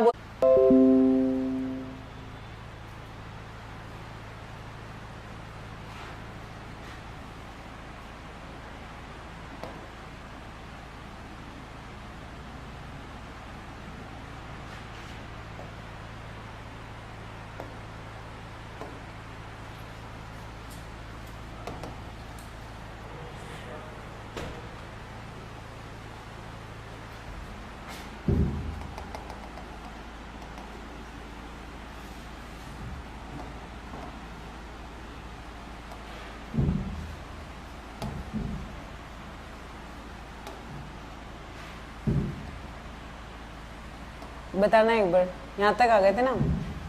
हाँ, यहीं पे आ गए। ठीक है, विकिरण का समझ में आ गया। अब आगे चलो। तो आपसे अगर पूछ ले कि भाई प्रकाश, सूर्य का प्रकाश धरती तक किस माध्यम से आता है, कौन सी प्रोसेस होती है, उसे रेडिएशन कहते हैं, विकिरण कहते हैं। एक्यूमुलेटर, विद्युत ऊर्जा उत्पन्न करने का द्वितीय सेल या एक बैटरी। ठीक है। एरोमीटर क्या होगा? वायु और गैसों के घनत्व को मापने वाला यंत्र। ये आपको मैं हिंदी वाला पीडीएफ और इंग्लिश वाला पीडीएफ दोनों बुक के दूंगी। ठीक है, ये वाला ना देके बुक के पीडीएफ दूंगी जिसमें ज्यादा नाम लिखे हुए हैं, आप एकदम याद कर लो। हालांकि उसमें जो इंपॉर्टेंट है उसको हाईलाइट कर दूंगी। ठीक है, आपको वो हाईलाइट वाले याद करने हैं। ठीक है, लोकेश बात करेंगे, रुक जाओ, इंग्लिश में भी मिल जाएगी अंजलि। ठीक है, अब आगे देखो। अब आगे है एंटी एयरक्राफ्ट गन, गोला मारकर या गोली मारकर हवाई जहाज को गिराने वाली तोप। ये भी इंपॉर्टेंट नहीं है। क्राफ्ट गन क्या होता है? गिराने वाली तोप। मतलब क्राफ्ट गन अगर कहीं लिखा हो तो आपको ऑप्शन में क्या देखना है? समझ गए? उसके बाद क्या है आपके पास ऑडियो फोन, इसे लोग सुनने की सहायता के लिए कान में लगाते हैं, कान के सुनने की मशीन को हम ऑडियो फोन कहते हैं। ये भी इतना इंपॉर्टेंट नहीं है। आगे चलते हैं, क्या क्वेश्चन पूछेगा वो देखते हैं। बैरोग्राफ या बैरोमीटर, देखना वायुमंडल का दाब, वायुमंडल में दाब होने वाले परिवर्तन लगातार मापता है, इसका ग्राफ भी बनता है। अब सुनो, ये क्वेश्चन पूछा था बैरोमीटर का, ये है इंपॉर्टेंट, ठीक है। कहता है वायु दाब मापने वाला यंत्र कौन सा है? एग्जैक्ट वायु दाब मापने वाला यंत्र जो होगा वो क्या होगा? मीटर। ग्राफ और मीटर में क्या फर्क हुआ? ये ग्राफ बना के देगा, ग्राफ की फॉर्म में आंसर देगा, जबकि बैरो वर्ड का मीनिंग आपको समझ में आ रहा है, किससे संबंधित है? वायु दाब, एयर प्रेशर। क्या बोलोगे उसे? Air pressure. तो इट इज इंपॉर्टेंट क्योंकि पूछता है एयर प्रेशर को मापने वाला यंत्र कौन सा है, ठीक है। अगला देखो, बाइनोकुलर्स मतलब के दूरबीन, दूर की चीज को देखने के काम आती है। अगला है आपके पास कैलिपर्स, इसे एक्चुअली कैपिलर्स भी बोलेंगे। कैलिपर्स क्या होगा? बेलनाकार वस्तुओं के अंदर, या इसको पढ़ लेना, इतना इंपॉर्टेंट नहीं है। कैलोमीटर, कार्बोरेटर, अंतर्दहन, इससे अंतर्दहन पेट्रोल इंजनों में पेट्रोल तथा हवा का मिश्रण बनाया जाता है, ठीक है। तो आपको बस कार्बोरेटर का क्या फंक्शन है ये पढ़ना है, जो इंपॉर्टेंट है मैं वो समझाऊंगी, ठीक है। सिनेमेटोग्राफ छोड़ दो, साइट्रॉन छोड़ दो, एक्स्ट्रा है ये। देखो, विद्युत शक्ति को मापने वाला यंत्र वो क्या होगा? डायनेमो। क्या बोलोगे उसे? डायनेमो, ठीक है। विद्युत शक्ति यानी कि इलेक्ट्रिक पावर को मेजर करने के लिए आप डायनेमोमीटर यूज करोगे। अगला है आपके पास डिक्टाफोन, ये सुनने की जरूरत नहीं है, ठीक है। डिक्टाफोन, डिक्टा वर्ड से समझ में आ जाता है डिक्टेशन, बचपन में की होगी ना, तो डिक्टेशन, डिक्टा, जब कोई सुनता है उसे सुन सुन के लिखना या बोलना, समझ गए। अगला देखो आगे, ये है इंपॉर्टेंट, समुद्र की गहराई को मापने वाला यंत्र, ठीक है। तो समुद्र की गहराई को मापने वाला यंत्र क्या होगा? फैदोमीटर होगा, ये इंपॉर्टेंट है, ठीक है जी। अगले पे आ जाओ, मैंने कहा इसे छोड़ दो, ग्रेविमीटर, पानी की सतह पर तेल की उपस्थिति ज्ञात की जाती है किससे? ग्रेविमीटर से, इतना इंपॉर्टेंट नहीं है। आगे चलते हैं, गायरोस्कोप, हाइड्रोमीटर। अब ये हाइड्रोमीटर है, क्या है? और एग्जाम में क्या देगा? हाइग्रोमीटर। क्या देगा? बस ये समझ लेना, दो ऑप्शन है, एक हाइड्रो और एक हाइग्रो। हाइड्रो क्या होता है? पानी। हाइड्रो क्या होता है? अब सुनो एक बार, उपकरण के द्वारा द्रव में अपेक्षित घनत्व ज्ञात करता है, मतलब के घनत्व मतलब डेंसिटी। भाई किसी भी द्रव में, किसी भी लिक्विड में वाटर डेंसिटी कितनी है, उसके लिए हाइड्रोमीटर होगा। लेकिन एग्जामिनर क्या पूछेगा? हाइग्रोमीटर। क्या होता है हाइग्रोमीटर? कह रहा है कि वायुमंडल में आर्द्रता यानी कि नमी, जिसे आप ह्यूमिडिटी कहते हो, समझ रहे हो? ह्यूमिडिटी, आर्द्रता यानी कि नमी, ठीक है, इसको मापने वाला यंत्र क्या है? हाइग्रोमीटर। ये इंपॉर्टेंट है। फिर हो गया हाइड्रोफोन, उसे छोड़ दो, आगे चलो नेक्स्ट। हाइग्रोस्कोप, आर्द्रता, वो मैंने बता दिया आपको। अब आ जाओ, देखो कीमोग्राफ क्या हो गया? रक्तचाप, हृदय स्पंदन आदि शारीरिक गतिविधियों के बारे में। अभी आगे चलते हैं, लैक्टोमीटर, दूध की शुद्धता मापने के लिए। जब भी लैक्टो वर्ड आ जाए तो आपको पता होना चाहिए किसकी बात करेगा, समझ गए। जैसे लैक्टोजेनिक हार्मोन पूछ लिया बायोलॉजी में, लैक्टोजेनिक हार्मोन तो क्या होता है? तो कहोगे कि महिला के स्तन में दूध का स्त्रावण होगा उसके नवजात शिशु के लिए, किसकी वजह से? लैक्टोजेनिक हार्मोन की वजह से। तुम्हें कुछ नहीं, बस क्या याद करना है? लैक्टो याद करना है कि लैक्टो लिखा है तो किसकी बात करेगा? दूध की बात करेगा। बात समझ में आ रही है? आगे चलो नेक्स्ट देखो, एक भी इंपॉर्टेंट नहीं है इसमें। माइक्रोफोन, ऑडोमीटर, ऑडोमीटर, पेरिस्कोप, पिछले पेपर में आया था पेरिस्कोप। इसके द्वारा जब पनडुब्बी पानी के अंदर होती है तो पानी की सतह का अवलोकन किया जाता है, मतलब कि जैसे कैसा होता है, सुनो, ये है पनडुब्बी, ठीक है, और इसको बनाते हैं यहाँ पे, और समझ लो ये जल है, मतलब यहाँ पे वाटर सरफेस है। पनडुब्बी क्या होती है? समुद्र के मतलब पानी के नीचे होती है। अब ये ज्यादा ऊपर नहीं जाके, पेरिस्कोप क्या होगा? इस तरीके का कैमरा होगा। ये क्या करेगा? चारों तरफ की पिक्चर्स जो है वो नीचे क्या करेगा? विजिबल दिखाता रहेगा, समझ गए। तो पनडुब्बियों में कौन सा यंत्र लगा होता है? आप कहोगे पेरिस्कोप लिखा होता है, जिससे बाहर की हलचल को देखा जा सकता है। समझ में आया? लेकिन यहां पे मैं एक और वर्ड यूज करूंगी कि पनडुब्बी में कौन सी तकनीक यूज की जाती है। ये तो यंत्र है, तकनीक कौन सी यूज की जाती है? तो आप कहोगे मैडम सोनार। क्या फुल फॉर्म होती है सोनार की? Sound navigation and ranging. Sonar की क्या होती है? Sound navigation and ranging. और अगर वो पूछ ले कि भाई ये बताओ सोनार में किस प्रकार की, क्या बोलते हैं उसको, कौन सी वेव्स, मतलब कौन सी तरंगों का प्रयोग किया जाता है? तो आप कहोगे पैराबैंगनी किरणों का, सॉरी क्या बोलते हैं उसको, पराश्रव्य, पराश्रव्य जिसे बोलते हैं अल्ट्रासोनिक वेव्स, पैराबैंगनी नहीं। पैराबैंगनी तो लाइट से रिलेटेड हो गया, ये साउंड की बात कर रहा है सोनार, साउंड एंड नेविगेशन रेंजिंग। तो क्या यूज किया जाएगा? तो आप उसमें बताओगे पराश्रव्य तरंगे। पराश्रव्य तरंगे कौन सी हो गई? तो कौन सी हो गई? अल्ट्रासोनिक वेव्स हो गई। भाई अल्ट्रासाउंड करने में, ठीक है, एमआरआई एक्सरे करने में, पनडुब्बियों में, सोनार तकनीक में इन वेव्स का प्रयोग किया जाता है। इनफैक्ट ये क्वेश्चन पूछे जाते हैं कि कल कारखानों की सफाई के लिए, बहुत बड़ी बड़ी जो कल कारखाने होते हैं, फैक्ट्रीज होती हैं, उनके जो चिमनीज होते हैं, उनकी सफाई के लिए भी अल्ट्रासोनिक वेव्स को यूज किया जाता है। समझ गए इस बात को? अब दूसरी चीज सुनो, मैं फिजिक्स का एक दो चैप्टर या एक दो टॉपिक ऐसे हैं, कंसेप्ट है, जिनमें से प्रैक्टिकल क्वेश्चन पूछा जाता है, वो मैं आपको करा दूंगी, ठीक है, डोंट वरी। बाकी चीजें सर आपको करा देंगे। जो जो मेरे को लगता है कि ये पेपर में आता है वो मैं कराऊंगी, जो सर को लगता है वो सर कराएंगे। इसी तरीके से हमने क्रैश कोर्स को प्लान किया है, ठीक है, जिसमें से किसी बच्चे का कोई भी क्वेश्चन छूटे ना, ये बहुत इंपॉर्टेंट है। अगली चीज पे चलते हैं। देखो आज लाइट भी बहुत परीक्षा ले रही है।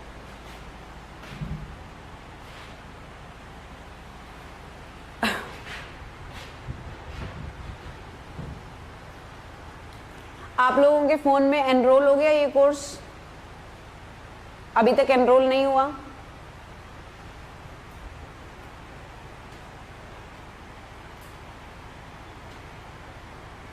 आप लोग क्या कहते हो, पहले जीके का पोर्शन निपटा दूं फिर इंग्लिश कराऊं, या पहले इंग्लिश का साथ साथ साइमल्टेनियसली लेके चलूं?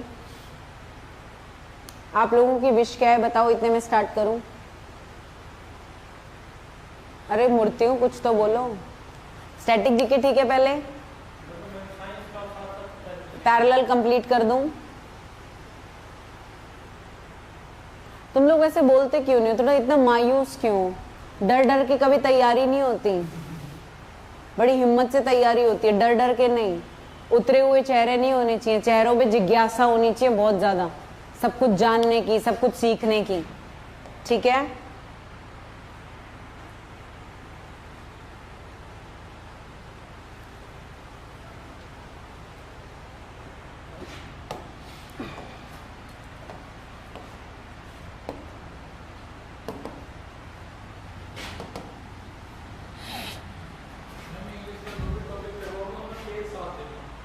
क्या लेना? अच्छा, मतलब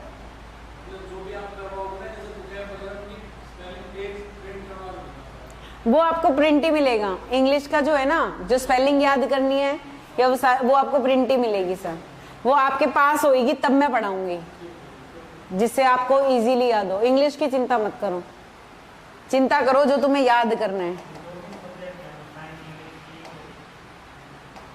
है भाई। मैं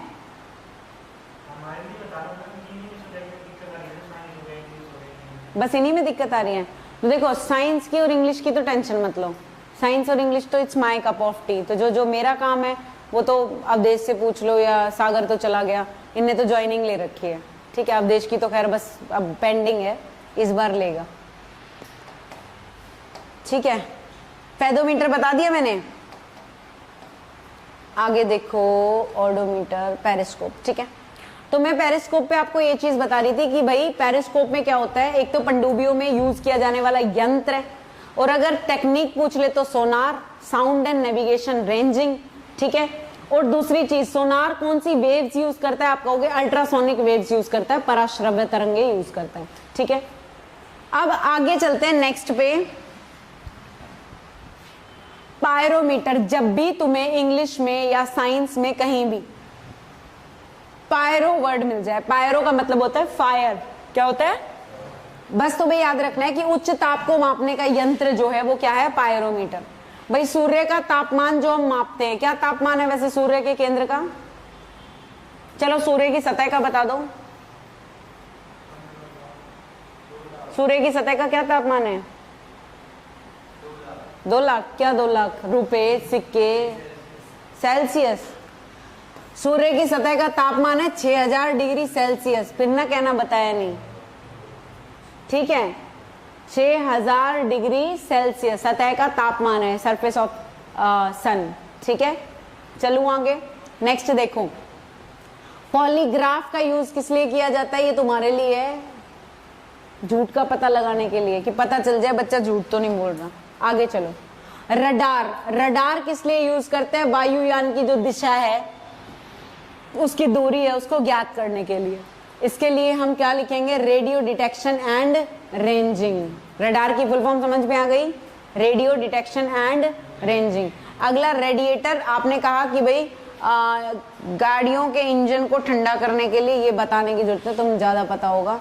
सिस्मोग्राफ, पृथ्वी की सतह पर आने वाले भूकंप, ठीक है, के लिए हम क्या यूज करते हैं? सिस्मोग्राफ। अब सुनो, सिस्मोग्राफ किस पैमाने पे, मतलब कि ये मैं पूछूंगी कि भाई भूकंप को मापने का पैमाना कौन सा है, स्केल कौन सा है? अगर यंत्र ये है तो पैमाना क्या होगा? आप कहोगे रिक्टर स्केल। ठीक है जी, that is Richter scale. Clear हो गई बात? अभी ऐसे में कुछ एक आध ज्योग्राफी के क्वेश्चन बन जाते हैं कि जहां से भूकंप जनरेट होता है उसे एपी सेंटर कहते हैं। ठीक है, ऐसे क्वेश्चन आपसे पूछ सकता है। ठीक है, तो वो आपको पता होना चाहिए। अधिकेंद्र क्या बोलते हैं? AP centre. ठीक है, अब आ गया स्पेक्ट्रोमीटर, स्पीडोमीटर, स्पिग्नोमेनोमीटर। ये इंपॉर्टेंट है। क्या होता है स्पिग्नोमेनोमीटर? देखो, स्पिग्नोमेनोमीटर बेसिकली हम यूज करते हैं ब्लड प्रेशर को मापने के लिए। नॉर्मल ब्लड प्रेशर कितना होता है? आप कहोगे मैम 120/80 होता है। इसको मेजर किस में करते हैं? तो आप कहोगे मैम बीपी को 120/80 नॉर्मल वैल्यू है, इसे mmHg में मेजर करते हैं। Hg किस लिए होता है? पारे के लिए होता है, पारा, मरकरी। समझ गए? अब यहां से मैं कुछ क्वेश्चन ये बनाऊंगी कि मुझे ये बताओ, हृदय की गतिविधि को मापने वाला यंत्र कौन सा है? क्या बताओगे? इलेक्ट्रोकार्डियोग्राफ। फुल फॉर्म क्या हो गई? इलेक्ट्रोकार्डियोग्राफ। क्लियर हो गई ये बात? अगर मैं इसका अपोजिट क्वेश्चन बनाऊं, यहां पे बना देती हूं, ब्रेन की गतिविधि को मापने वाला यंत्र कौन सा है? क्या बताओगे? EEG, electroencephalograph. क्या बोलोगे? एनसीफेलोग्राफ। बोलो, समझ में आया? ये किसके लिए है? ब्रेन के लिए। वो किसके लिए है? हार्ट के। अगर मुझे हृदय की धड़कन सुननी है तो क्या यूज करूंगी? स्टेथोस्कोप। क्या यूज करूंगी? स्टेथोस्कोप। अगर धड़कन सुननी है, डॉक्टर क्या करता है? स्टेथोस्कोप लगाता है। मुझे हृदय की गतिविधि मापनी है तो क्या टेस्ट होएगा? अगर ब्रेन की गतिविधि मापनी है तो ईईजी, और बीपी मेजर करना है तो स्पिग्नोमेनोमीटर। फर्क समझ में आ रहा है? ये हृदय के नाम से ये 4 क्वेश्चन लेके एग्जामिनर फंसाता है। जहां फंसाता है वहां मैं बता दूंगी। ठीक है, आगे चलो। जो पढ़ने वाली चीज है वो पढ़ेंगे, जो नहीं है वो नहीं पढ़ेंगे। टेलीमीटर, ट्रांसफॉर्मीटर ही पढ़ने की जरूरत है। दैट्स इट, खत्म। क्लियर? अब सुनो, मैं इस फाइल को सेव नहीं कर रही हूं क्योंकि मैं आपको दूसरी फॉर्म में दूंगी। अब मैं आ जाती हूं अपने अगले कंसेप्ट पे।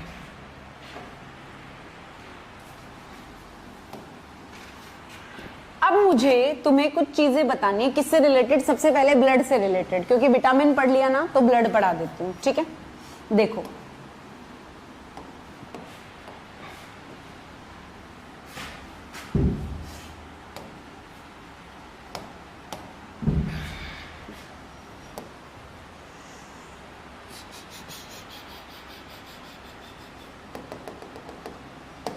देखो इधर,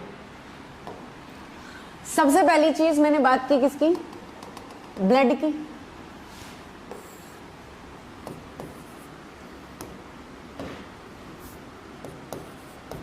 जिसे हिंदी में क्या बोलोगे, रक्त।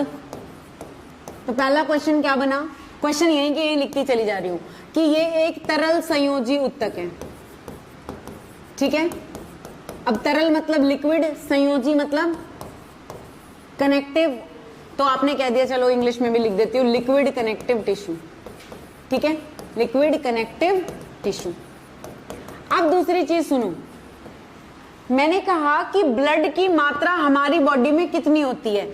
अगर लीटर में पूछे तो 5 से 7 लीटर होती है। अगर वो पूछे शरीर के भार का कितना, तो कहोगे भार का 7%।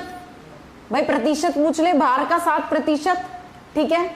और नहीं तो पूछे तो वो क्या कहेगा, और कैसे पूछ सकता है,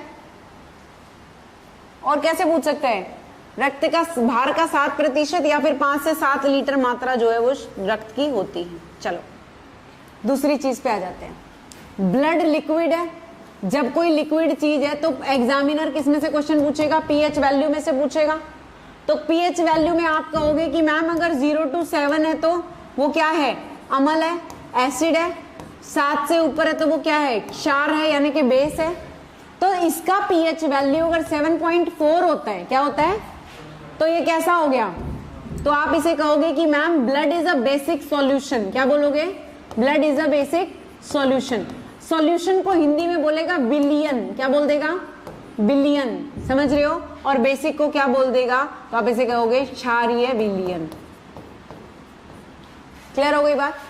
फिर दूसरी चीज मैंने कहा कि यार ये बताओ कि ये जो ब्लड की हम बात कर रहे हैं, ये इसमें से और क्या क्वेश्चंस हमारे बन सकते हैं। तो there are many questions, several questions, अभी धीरे धीरे देखना।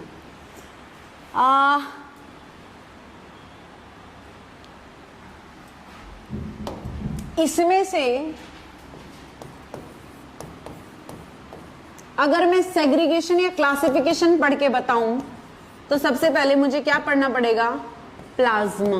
क्या करना पड़ेगा, तो मैंने कहा जी ये जो प्लाज्मा है ये क्या होता है, आप कहोगे ये dead liquid part of blood है, यानी कि रक्त का क्या बोलते हैं उसे, मैं इंग्लिश में लिख रही हूं, dead liquid part of blood,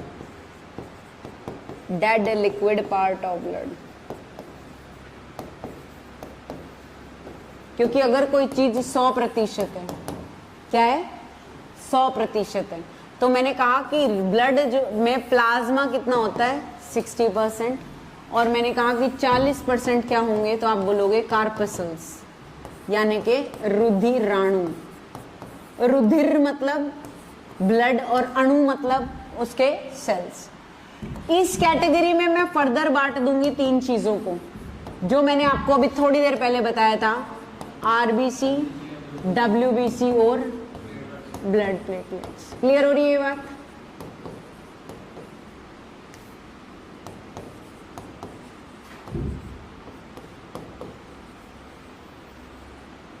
हाँ, याद आ गया क्वेश्चन। क्वेश्चन क्या है जरा ध्यान से सुनना, ठीक है। क्वेश्चन क्या है जरा एक बार ध्यान से सुनना। ये तो मैंने कहा कि चलो 5 से 7 लीटर मात्रा होती है, और ये भी कह दिया कि जितना भी मनुष्य का भार है उसका 7% उसमें क्या होता है, ब्लड होता है। दोनों में से कोई भी बात आप कैसे भी कह सकते हो, ठीक है। ज्यादातर अगर मैं कहूं कि भाई पुरुषों में या महिलाओं में, तो महिलाओं में ब्लड की कमी पाई जाती है, ठीक है। और ऑन एन एवरेज हम कहते हैं कि 12 ग्राम लगभग कितनी ब्लड की मात्रा पाई जाती है, 12-13 ग्राम, ठीक है, एवरेज। और पुरुषों में कितनी पाई जाती है, 15-16 ग्राम लिख देते हैं हम, ठीक है, ग्राम्स में मेजर करते हैं इसे। क्लियर है। अब मैंने कहा कि ब्लड का कलर रेड किस वजह से है, तो आपने कहा मैम हीमोग्लोबिन की वजह से। किसकी वजह से है,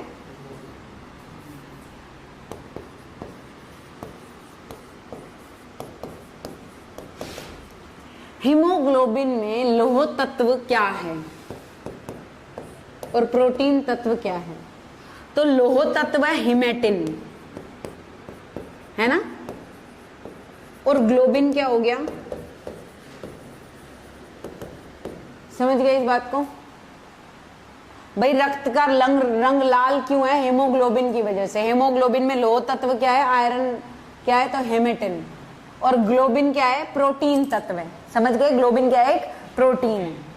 अब मैंने कहा कि ब्लड की हम जो बात कर रहे हैं इसका फंक्शन क्या है? पहली चीज, ये शरीर के तापमान को नियंत्रित करता है।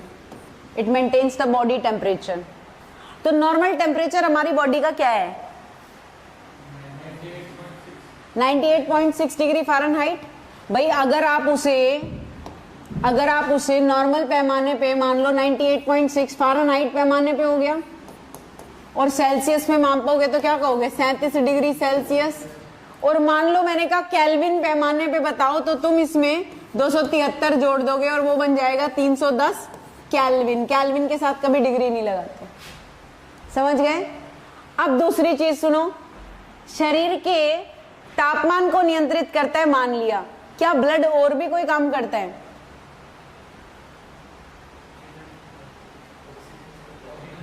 तो सुनो ध्यान से, ये जो dead liquid part of blood है यानी कि प्लाज्मा क्या काम करता है? जो भी हार्मोन्स हैं और जो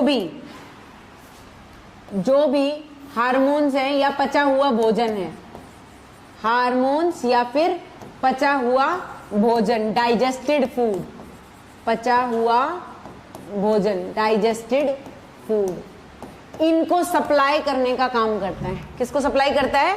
पचे हुए भोजन को और हार्मोन्स को सप्लाई करने वाले का काम करता है। ठीक है? क्लियर है? दूसरी चीज मैंने कहा कि आरबीसी क्या काम करेगा। तो अब आप कहोगे कि मैम आरबीसी भाई ऑक्सीजन को हर अंग तक लेकर जाएगा और कार्बन डाइऑक्साइड को वहां से लेकर आएगा। पहली बात तो ये, इसने क्या किया भाई? रोगों से हमारी बचाव करा, मतलब इम्यूनिटी सिस्टम। मैं रोगों से बचाना लिख लेती हूँ। ठीक है? इसने क्या किया? आपने कहा मैम रक्त का थक्का जमाया, रक्त का थक्का जमाया। बात समझ में आ रही है? अब मैंने कहा ये बताओ कि आरबीसी कहाँ बनते हैं, डब्ल्यूबीसी कहाँ बनता है और ब्लड प्लेटलेट कहाँ बनता है? तो तीनों कहाँ बनते हैं? आप कहोगे मैम ये तीनों के तीनों कहाँ बनते हैं? अस्थि मज्जा में बनते हैं, बोन मैरो में बनते हैं। अस्थि मज्जा यानी के बोन मैरो में हमारा ब्लड बनता है। क्वेश्चन ये भी तो बन सकता है, निम्न में से किस रोग में बोन मैरो अस्थि मज्जा अविकसित पाई जाती है? ऑप्शन ए थैलेसीमिया, या इस तरह के ऑप्शंस आपको दे दे हेमोफीलिया, तो क्या करोगे? ऐसा क्वेश्चन भी पूछ सकता है। समझ गए? तो ये भी आपको पता होना चाहिए। दूसरी चीज सुनो, आगे मैंने कहा कि आरबीसीज का जीवन काल क्या होता है, ये कहाँ मरती हैं? तो आपने बोला मैडम अगर ये तीनों चीजें अस्थि मज्जा में बनती हैं तो आरबीसी कहाँ मरती हैं, खत्म कहाँ होती है, नष्ट कहाँ होती है? तो ये होती है यकृत और प्लीहा में। प्लीहा को इंग्लिश में क्या बोलते हो? यकृत मतलब लीवर, भाई प्लीहा मतलब स्प्लीन। ठीक है जी, क्लियर हो गई ये बात? आरबीसी कहाँ नष्ट, डब्ल्यूबीसी कहाँ नष्ट होते हैं? आप कहोगे मैडम ये रक्त में ही नष्ट हो जाते हैं। समझ गए? मैंने कहा कि भाई ब्लड प्लेटलेट कहाँ खत्म होते हैं, कहाँ नष्ट होते हैं? आप कहोगे ये भी यकृत में ही नष्ट हो जाते हैं। अब कोई चीज अगर कहीं नष्ट हो रही है तो वो उसकी कब्र हो गई। तो क्वेश्चन पूछेगा आरबीसी की कब्र किसे कहा जाता है? क्वेश्चन क्या पूछेगा? आरबीसी की कब्र किसे कहा जाता है? क्या आंसर दोगे? यकृत और प्लीहा को कहा जाता है। और भ्रूण अवस्था में जब एक बच्चा माँ के गर्भ में होता है तब उसके शरीर में आरबीसी कहाँ बनते हैं? यहाँ पे बनते हैं। कहाँ? यकृत और प्लीहा में। नॉर्मली आरबीसी कहाँ बन रहे हैं, लेकिन भ्रूण अवस्था पे कहाँ में मिल रहे हैं? समझ गए इस बात को? क्लियर है? अब दूसरी चीज सुनो, मैंने बोला कि भाई इसका जीवन काल कितना है? 20 से 120 दिन। कितना है भाई इसका? कितना है? 2 से 4 दिन। और इसका कितना है? 3 से। समझ में आया? भाई आपने कहा इसमें केंद्रक नहीं पाया जाता। क्या बोल रही हूं? इसमें केंद्रक नहीं पाया जाता, इसमें पाया जाता है और इसमें नहीं पाया जाता। आरबीसी, कौन से ऐसे जीव हैं जिनकी आरबीसी में केंद्रक पाया जाता है? क्या आंसर दोगे? बस समझ में आ गया? कोई डाउट किसी को? यहाँ पे याद कर लोगे? इसका पीडीएफ में बना देती हूँ, ठीक है? क्लियर क्लियर, बिल्कुल एकदम सारी साफ साफ चीजें, जिससे तुम घर पे आराम से आज ही की आज ही या क्या कर सको, याद कर सको, ठीक है? अब सुनो, ये एक कंसेप्ट हो गया। अगला क्वेश्चन कहां से बनेगा वो भी सुन लो फटाफट। भाई ब्लड ग्रुप जो है उसकी खोज किसने की थी? कार्ल लैंडस्टीनर ने की थी। किसने की थी? कार्ल लैंडस्टीनर ने। इसने किस पे प्रयोग किया था? आप कहोगे मैडम रीसस नामक बंदर पे किया था। किस पे किया था? फटाफट फटाफट एक बार सारा याद करेंगे, ठीक है? अब इसने रीसस नामक बंदर पे जो प्रयोग किया, तो बेसिकली मैंने कहा कि इसने क्या पता किया, तो आप कहोगे मैम इसने एंटीजन और एंटीबॉडी, एंटीजन और एंटीबॉडी इनके बारे में पता किया। इसने कहा ब्लड ग्रुप कितने तरह के होते हैं वो जान लो, ए बी और ओ। समझना ध्यान से। अब क्वेश्चन कैसे पूछेगा? ए में कौन से जन है? जन मतलब मैंने कहा लोग, मान लेते हैं, जैसे हम बोलते हैं पैथोजन, एंटीजन, समझ गए? ए ब्लड ग्रुप कौन सा ब्लड ग्रुप होगा जिसमें लोग किसके होंगे? ए के। तो बी के परिवार में कौन मिलेगा? अब ये दोनों आपस में हो गए दुश्मन, ये इसके घर नहीं जाता, ये इसके घर नहीं जाता। समझना मेरी बात को ध्यान से। तो इसका दुश्मन कौन? एंटीबॉडी कौन? और इसका दुश्मन कौन? इतना समझ में आया? पक्की बात है, एंटीजन और एंटीबॉडी याद हो रहा है? ए का एंटीजन, ए के लोग ए किसके खिलाफ है ये? ठीक है, अब सुन, ए बी के घर में दो लोग रहते हैं, ए भी रहता है और बी भी रहता है। इसका मतलब इस ब्लड ग्रुप में एंटीजन ए के भी होते हैं और बी के भी होते हैं। समझ रहे हो? और इसमें कोई एंटीबॉडी नहीं पाया जाता। क्या बोल रही हूं? इसमें कोई एंटीबॉडी नहीं पाया जाता, इसीलिए ये सर्वग्राही है। सर्वग्राही, सर्व मतलब यूनिवर्सल और ग्राही मतलब रेसिपेंट, जो सबसे ले सकता है। ध्यान से देखना,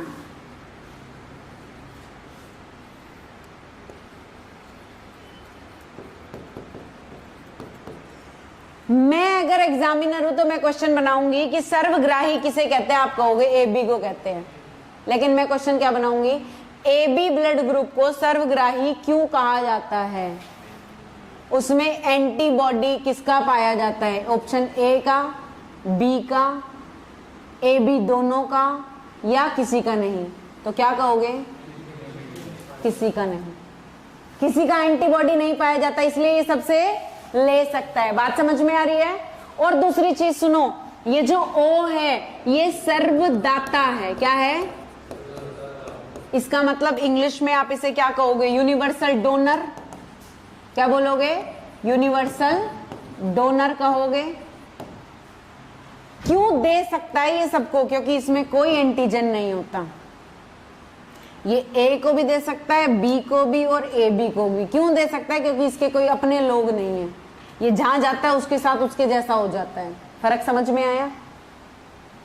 और ये किसी से ले नहीं सकता क्योंकि इसमें ए का भी एंटीबॉडी है और बी का भी एंटीबॉडी। फर्क समझ में आ रहा है? हाँ भाई, दोबारा बता दूं, ध्यान से सुने एक बार। ए में एंटीजन किसका? एंटीबॉडी किसकी? इसका मतलब ये किससे नहीं ले सकता? बी में एंटीजन किसका? एंटीबॉडी किसकी? इसका मतलब ये किससे नहीं ले सकता? क्लियर है? ए बी को सर्वग्राही का है, इसका मतलब ये सबसे ले सकता है।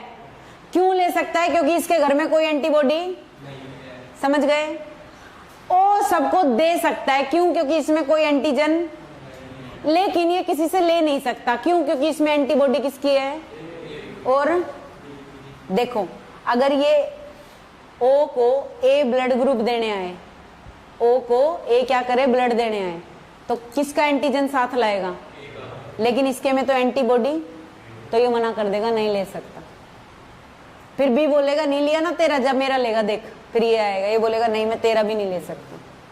फिर ए भी बोलेगा मेरे से ले ले, बोला इनका ही नहीं लिया तो तेरा कैसे ले सकता हूं, तो इसका मतलब है किसी से। अगला क्वेश्चन क्या बनेगा, अगला क्वेश्चन सुनो फटाफट। अगला क्वेश्चन बनेगा आपके पास कि दो अलग प्रकार के रक्त जब मिल जाएं तो उस प्रक्रिया को क्या कहते हैं। किसी व्यक्ति को ए ग्रुप वाले को मैंने बी ग्रुप चढ़ा दिया, A B O B O वाले को मैंने ए चढ़ा दिया, क्या होगा, व्यक्ति की तत्काल मृत्यु हो जाएगी। क्यों, क्योंकि है ना ये पाइपलाइन जो हमारे शरीर में बिछी हुई है, क्या शिराएं और धमनियां, वेन्स एंड आर्टरीज, इनमें ब्लड ना लिक्विड है, फ्लो कर रहा है। अगर ये ब्लड सॉलिड हो जाए तो फ्लो नहीं करेगा, तो हार्ट तक ब्लड पहुंचेगा, तो पंपिंग होगी, तो वॉल्स क्या होंगी, कोलैप्स हो जाएंगी, a person will die at the same time. चिपक जाता है, क्या हो जाता है, चिपक जाता है। चिपक गया तो क्या स्टेट आ जाएगी। इस प्रक्रिया को क्या कहेंगे, इसको हम ब्लड कोगुलेशन कहेंगे। ब्लड कोग्यू, हिंदी में क्या कहेंगे, रक्त अभिश्लेषण। बोलो समझ में आया।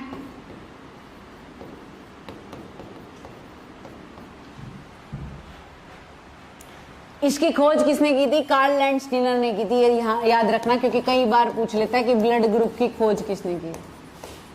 ऐसा क्वेश्चन अगर आ जाए तो छोड़ना नहीं किसी ने भी, ठीक है। ब्लड से रिलेटेड क्वेश्चन कर लोगे, बाकी सब मैं एमसीक्यूज में डाल दूंगी। एमसीक्यू में सारे आएंगे। पहले मैं कंसेप्ट इसलिए पढ़ा रही हूं कि एमसीक्यू सारे कराऊंगी। शुरुआत में इतना कम से कम तुम्हें पता होना चाहिए कि पेपर में आता क्या है। अब मैं अपनी स्पीड बढ़ा दूंगी। आज की क्लास में तो फिर भी स्पीड नहीं बढ़ाई होगी क्योंकि पहली क्लास थी, ठीक है। क्लियर है यहां तक, कोई डाउट भाई? अब किसी का कोई डाउट है तो पूछ लो।